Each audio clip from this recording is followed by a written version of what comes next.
It's the SKOR North Twins Show. Baseball.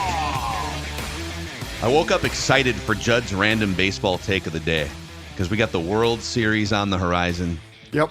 Yankees, Dodgers. I don't even know if your random baseball take is going to be related to that. I guess we'll all find out together. Yeah. It's related to something that just took place. So. Okay. So stay tuned for Judd's random baseball take of the show here. But old Dex Tweets, our resident Twins beat podcaster throughout the season here, has a few, I think it sounds like a handful perhaps, of internal Twins trade candidates as they look. We don't even really know, we don't think they're going to expand payroll. They're probably just going to be quiet about it like they should have been last year. But the Twins are probably looking to clear some money to make room for at least some raises coming in. But give us your list of potential Twins trade candidates outgoing. We can do another list of guys that they could trade for at some point here during hot stove season. All right, so I have 4 guys on this list. 2 that aren't a surprise, 1 that I'm curious on, and 1 that I think is incredibly reckless that no one has talked about, and it might absolutely you guys might be upset at me for suggesting it, but I want to make a case for it. And that's really a tease. Get upset about. Put that at the end. I really end. get upset. I mean, if I'm going to get sports bets, man, end. Let's light this whole thing on fire. Let's go. So I'm going to group these 2 players actually as one here to start. So let's start with Christian Vazquez and Chris Paddack. These are 2 guys that are making a decent amount of change. Christian Vazquez is going to be making $10 million next year. Chris Paddack making about $7.5 million. These trades, I'm not looking to get anything back of significant importance necessarily. This is more of trading 2 guys that can help you clear out some books. Now the problem is who wants to take Christian Vazquez, who did actually have this weird stretch in the summer where he was hitting the cover off the ball. But the totality of his numbers suggest he was legitimately one of the worst hitters in all of baseball last season. So that means 2 things. You're going to have to probably attach, I think Aaron Gleeman threw out a top 15 to 20 prospect just to get someone to take it off. And then also, you're probably going to have to still eat some portion of that $10 million. So something between $2 and $5 million bucks just to eat it to get Christian Vazquez's contract out of here. So with Paddack, it's a little different. You might be able to swap something there, get some interesting pitching prospect back, or even a reliever back. But let's loop those 2 together to start because they're going to make almost $18 million combined. And it's easy fat, in my opinion, to trim off this roster. So to your point, though, this is where it's in baseball, there is no salary cap. And I understand that there are businesses to run, and we've had all those discussions about right-sizing business, whatever. But part of the luxury of having no salary cap is if you can swallow hard, you can just keep bad contracts on your books and stash them away. I mean, the Dodgers, look at some of the bigger payrolls in baseball. Well, the Dodgers, all the injuries they've absorbed on the pitching staff side, they just okay, we'll just keep shoving players onto the injured list or non-productive players. Remember, it was 8 or 10 years ago that the Dodgers went to the World Series or they won 100 some games, and they had $80 or $90 million worth of players that weren't even part of it On couches. Yeah, Adrian Gonzalez, Carl Crawford. Yeah. Matt Kemp. I think Beckett was part of that. Yeah, it was incredible. And they just said peace out to all these guys. Yep. So it would be sad if it came down to, boy, we're so desperate to clear out $15 or $20 million of useless players that we have to attach a top 20 prospect in a trade just to get out. That's a terrible way to manage your assets. That's also an underrated, terrible contract. Which one? Vazquez? Okay. Yeah. I feel like we don't talk about that contract It's enough. so bad. It was a 3-year contract, right? So to be your starting catcher. Yes. I mean, it was a terrible investment. That was in so many ways, a miscalculation given your circumstances. What happened?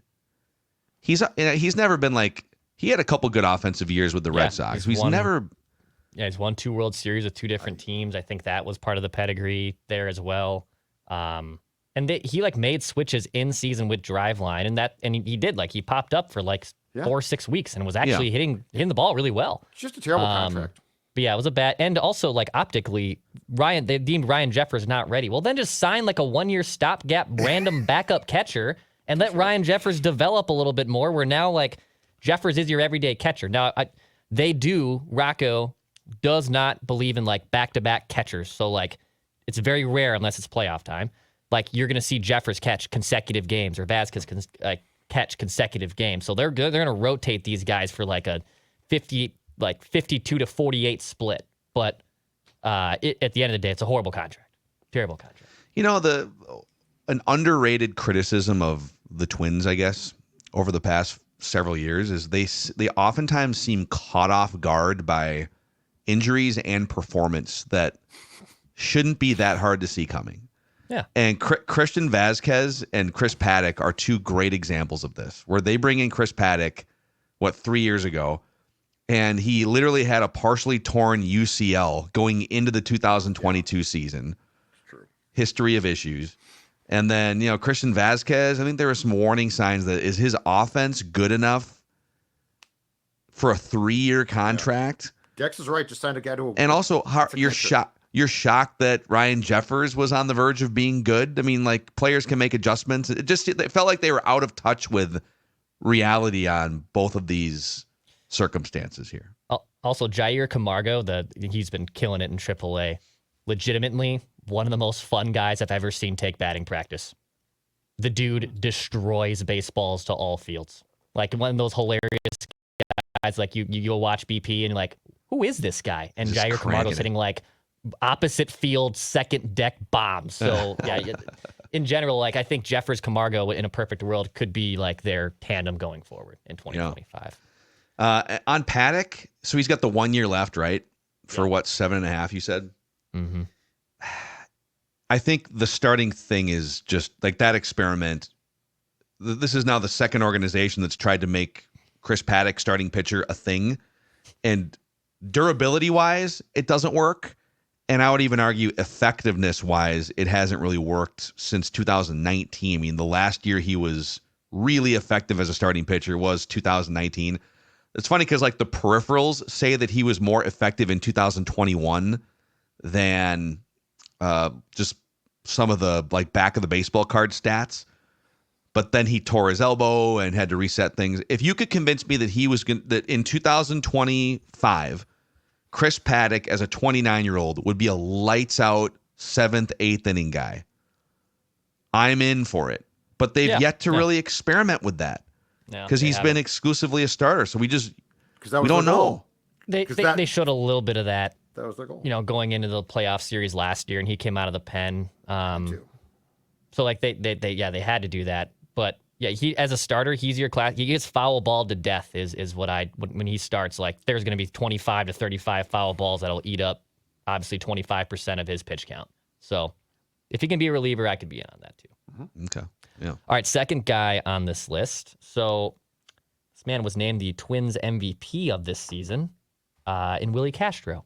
Yeah. So Wili Castro is in the last year of his ARB. MLB Trade Rumors projects him to make $6.2 million. These are estimates, by the way, but they're usually pretty good. MLB Trade Rumors has these down pretty down to a science, and so he's entering the last year before free agency. And Wili Castro, the first 3 months, I can see why you named him MVP. Through June, the dude had an 810 OPS. He was getting on base. He hit 276. He was playing obviously all these positions. From July 1st to the end of the season, Wili Castro had a 613 OPS, hit 216, slugged 311, and had a 302 on base percentage. Now, he was durable, so I guess that played a factor into him being named team MVP with all these great positions. And Rocco does love his versatility. He was the one who actually stumped for the front office to get him when the Tigers non-tendered him because he liked him so much. But he's entering the last year of his contract. Do you want to sell high on a guy who just made like the All-Star team? And even though he can play in multiple positions, he doesn't play one position particularly well. So I would entertain trimming the fat here of Wili Castro too. Even though he's coming off a team MVP season last year before free agency, I'd entertain listed on offers. I think they'll trade him. I think they'll, if they're smart because he's going to make too much next year. He's a utility player who does a lot of things, but to your point, the second half is a large enough sample size to say that the first half is not going to be repeatable consistently.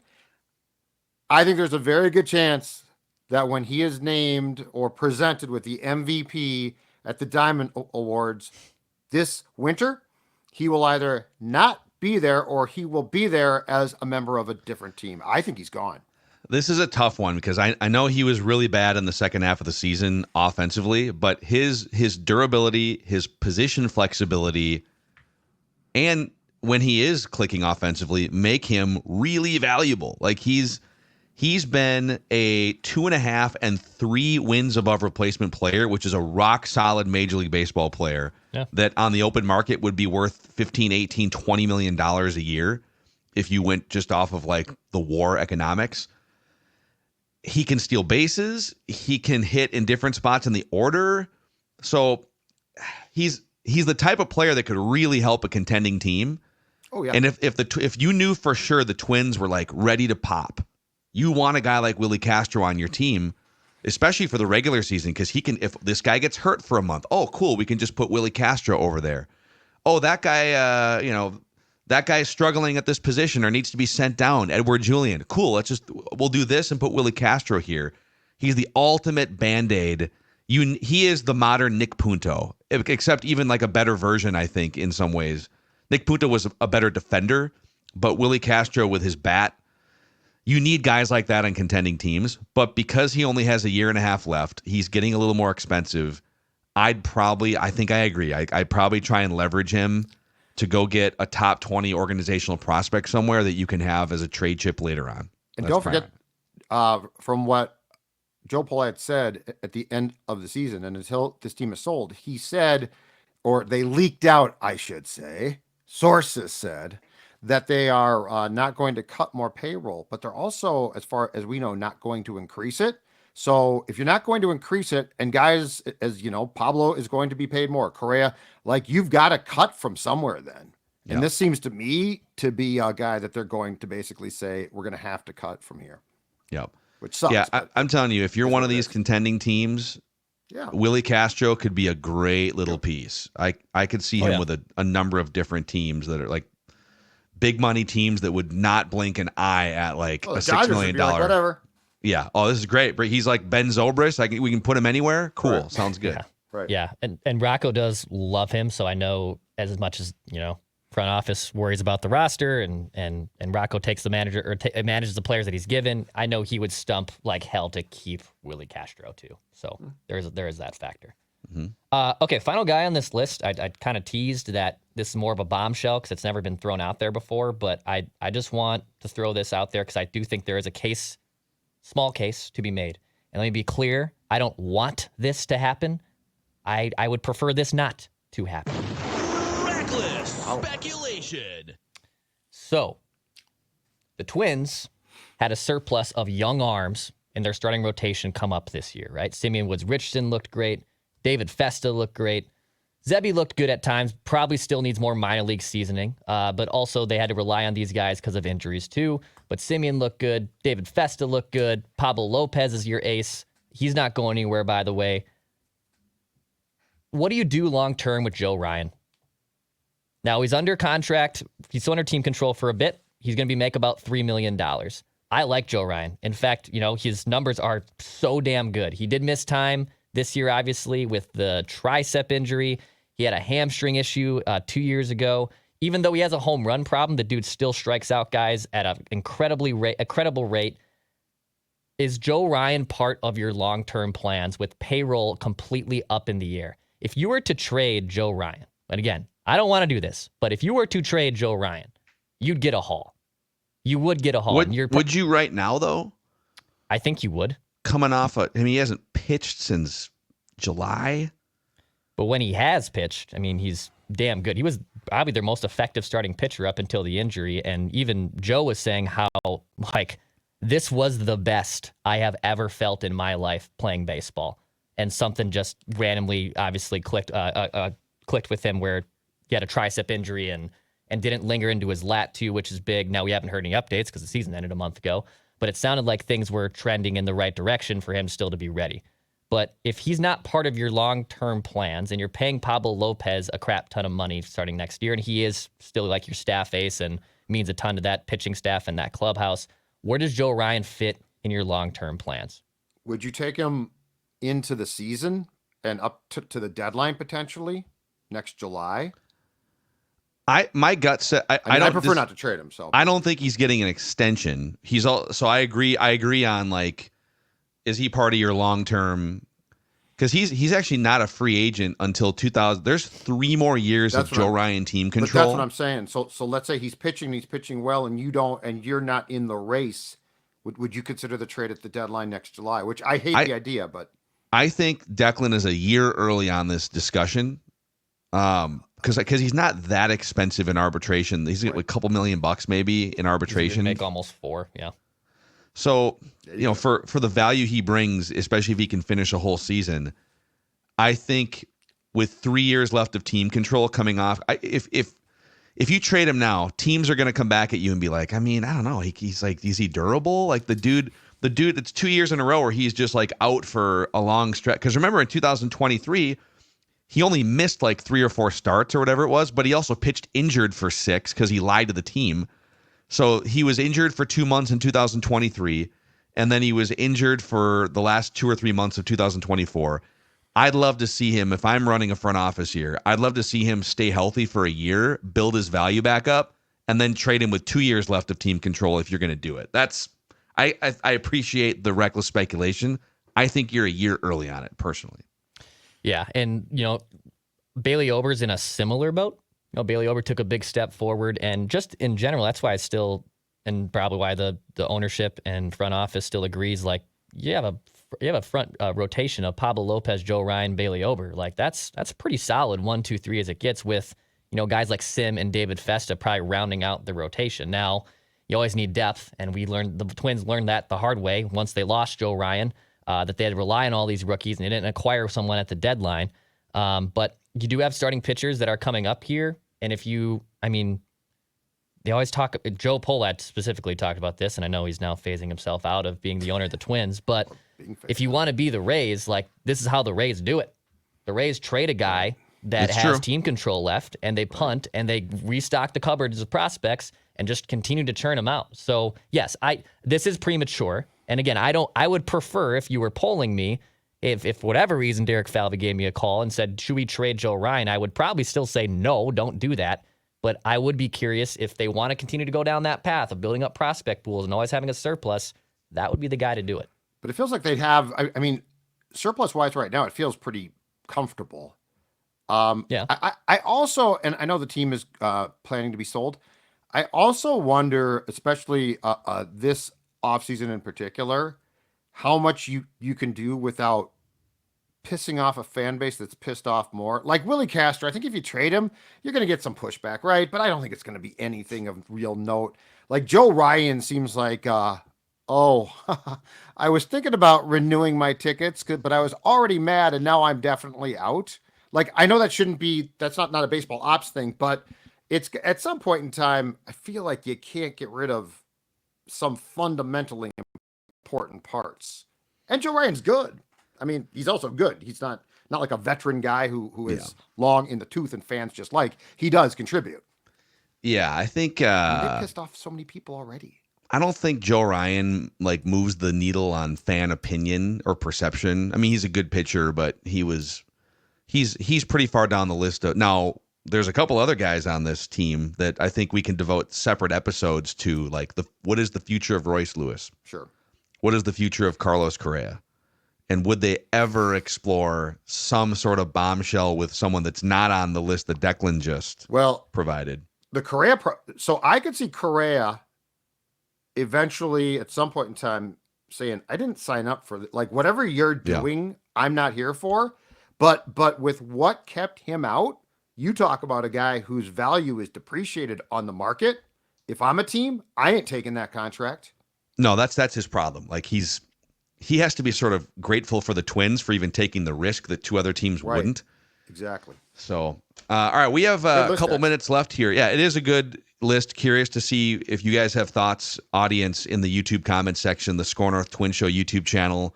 Thanks for getting us over 4,000 subs on that channel in the first few months of it. Judd's random baseball take in the last couple minutes here. Okay, this is good news for Twins fans. Now, I hesitate because the Cleveland Guardians, to me, are a lot like the Packers. We always are like, okay, this is the year they're not going to be good. They're going to fall off. And they always come up with prospects, and they're competitive. But I will say this. I think we might be seeing the beginning of the end for one Emmanuel Clase. Oh, man. First of all, Stephen Vogt used him with no conscience. I mean, you talk about the anti-Rocco. The name that came to mind, and this guy's still pitching, but was the Cubs' use of Aroldis Chapman in 2016 when Joe Madden's just like, dude, you're going to pitch. We don't care. Go back to the Yankees. But Clase in the playoffs pitched 5 2/3 against Detroit, 6.35. Cleveland won, but 6.35 ERA. Then he came back against the Yankees and pitched 2 1/3. And this is not a pitch count thing. So these are outs. So like these are not pitch counts, which were pretty big. 15.43 ERA. And after what they did to him in season, I wasn't surprised. Like at some point in time, like I saw these things. Oh, Emmanuel Clase is hittable now. Well, you know why? Because the man's arm is hanging by a thread because he's being used like this is 1976 and Gene Mock with Bill Campbell. I just wonder if he's going to come back. I mean, I think there comes a point in time where a man's arm starts to fall off, especially power pitcher. And I just wonder if we're seeing the beginning of the end for a guy who was in some ways abused as a reliever. You kind of called this like 2 or 3 months ago.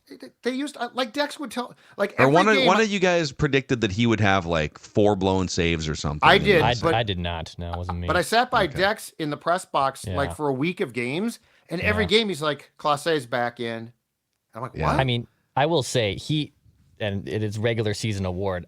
I wouldn't be shocked if he's a finalist for Cy Young, which is very rare for a reliever. No, I like agree. he legitimately put up probably the best closer regular season I have ever seen. Like that's prime. Look, the numbers are insane for what he did. It's like Mariano Rivera peak level stuff. Yeah. But I think the conundrum here is like he's the best reliever in baseball. And the guards did have a loaded pen, too. It wasn't like there wasn't people behind Clase that were really good, which I think that is the issue. But, like, we always talk, like, why don't they use Griffin Jacks more? Why don't they use Duran more? Why don't they use all these high-leverage guys more? Well, there is a science to this. And clearly, even though it got to the guards, to the ALCS, and on the doorstep of going to the World Series, it also cost them, 3 games this playoffs because of Clase's match. Yeah. So, Judd, so back off Rocco. Yeah, so what I'm saying is I think that Rocco does a great job, fantastic job.